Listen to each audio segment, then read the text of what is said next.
Audio Jungle.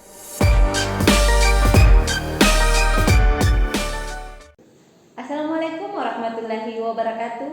Halo sahabat Bawaslu, bertemu lagi di acara podcast Bawaslu, podcast melekat, mengenal Bawaslu lebih dekat. Bersama saya Ardati, dan kali ini kita akan berbincang bersama Sri Kandi Bawaslu Kabupaten Kolaka Utara. Halo Ibu, selamat pagi. Halo, pagi. Bisakah Ibu memperkenalkan diri agar sahabat-sahabat Bawaslu bisa mengenal Ibu lebih dekat? Bisa. Bismillahirrahmanirrahim. Assalamualaikum warahmatullahi wabarakatuh. Salam sejahtera buat kita semoga selalu dalam lindungan Allah Subhanahu wa taala.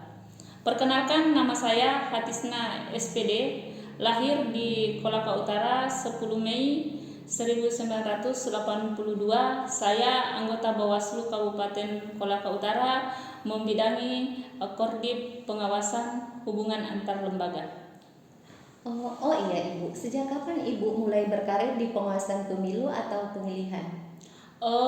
Saya berkarir di pengawas pemilu atau penyelenggara pemilu itu pada tahun 2016 sampai 2017. Pada saat itu pada pemilihan Bupati dan Wakil Bupati Kabupaten Kolaka Utara, saya sebagai Panwas Cam Kecamatan Tiu membidangi divisi pengawasan pada saat itu. Kemudian pada tahun 2017 sampai 2018 saya sebagai Panwas Kabupaten. Pada saat itu pemilihan gubernur dan wakil gubernur Provinsi Sulawesi Tenggara, saya membidangi divisi SDM. Kemudian pada tahun 2018 sampai 2023 saya anggota Bawaslu Kabupaten Kolaka Utara yang membidangi divisi pengawasan hubungan antar lembaga sampai pada saat ini. Mendengar dari cerita Ibu lumayan ya Ibu mengenal yang namanya divisi alhamdulillah. pengawasan. Oh iya Ibu, apa sih yang dimaksud dengan pengawasan pemilu atau pemilihan? Pengawasan yakni kegiatan melihat, mencermati, mengamati, menilai dan menganalisa suatu kegiatan yang sedang diawasi oleh seorang pengawas pemilu. Kalau terkait pengawasan, siapa saja sih Bu yang berhak mengawasi proses pelaksanaan pemilu dan pemilihan itu sendiri? Apakah cuma Bawaslu atau ada pihak-pihak lain yang boleh ikut? Oh iya,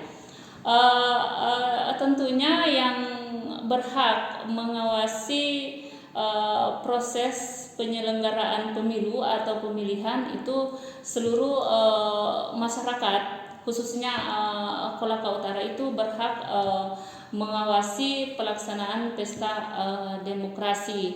Tetapi kalau kita berbicara secara kelembagaan, lembaga Bawaslu itu sudah memiliki jajaran pengawas pemilu di tingkat bawah. Jadi selain Bawaslu Kabupaten yang terdiri dari 3 orang, yakni Pak Sainul dan Pak Robi, itu juga dilengkapi dengan sekretariat Bawaslu Kabupaten.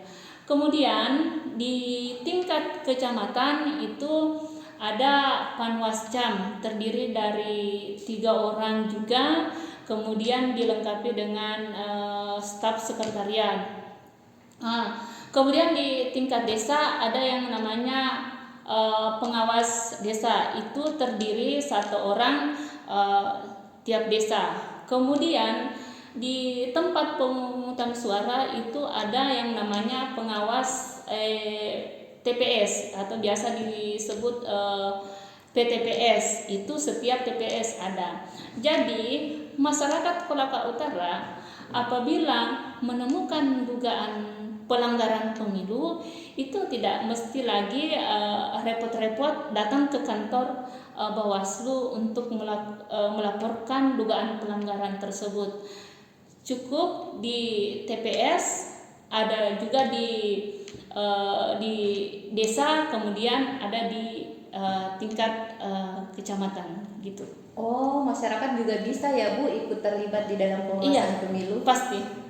Mengingat kata pengawasan itu bisa dikatakan ekstrim ya Bu. Iya. Apakah Bawaslu dalam melakukan pengawasan itu dilengkapi senjata misalnya pistol, pedang atau bambu runcing sekedar buat jaga-jaga Ibu?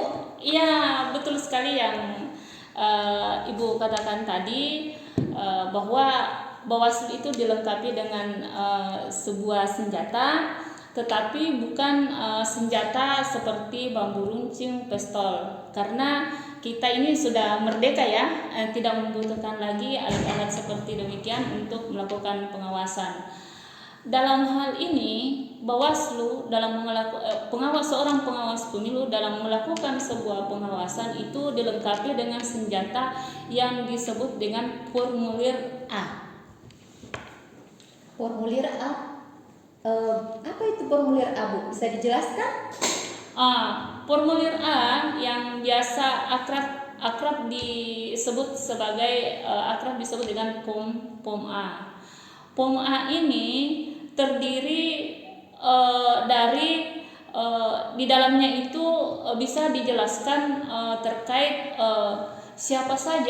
siapa yang melakukan pengawasan pada saat itu atau identitas dari pengawas pemilu, kemudian kegiatan apa saja yang sedang diawasi pada saat itu, kemudian apabila menemukan dugaan pelanggaran pada saat itu, dia wajib mengisi data-data di dalam ini berupa data-data saksi, kemudian alat bukti, kemudian mengisi uraian singkat dugaan pelanggaran yang ditemukan pada saat itu.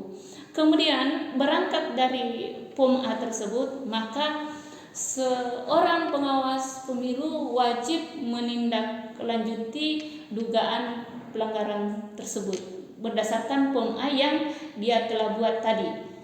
Sehingga tadi saya katakan bahwa senjata ini lebih ampuh dari seperti yang Ibu sebutkan tadi.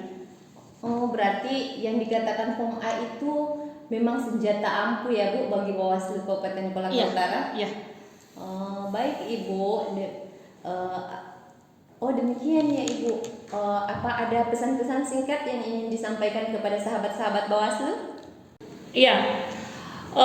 Saya Hatisna SPD anggota Bawaslu Kabupaten Kolaka Utara mengajak seluruh masyarakat Kolaka Utara untuk ikut mengawasi pelaksanaan pesta demokrasi pemilu tahun 2024. Pemilu yang berintegritas akan menghasilkan pemimpin yang berkualitas. Bersama rakyat awasi pemilu, bersama Bawaslu tegakkan keadilan pemilu.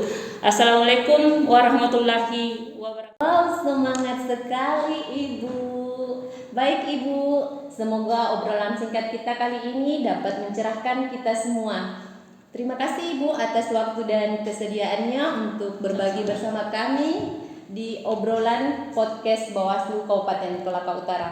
Dengan ini saya pamit undur diri dengan ucapan wassalamualaikum warahmatullahi wabarakatuh. Audio Jungle.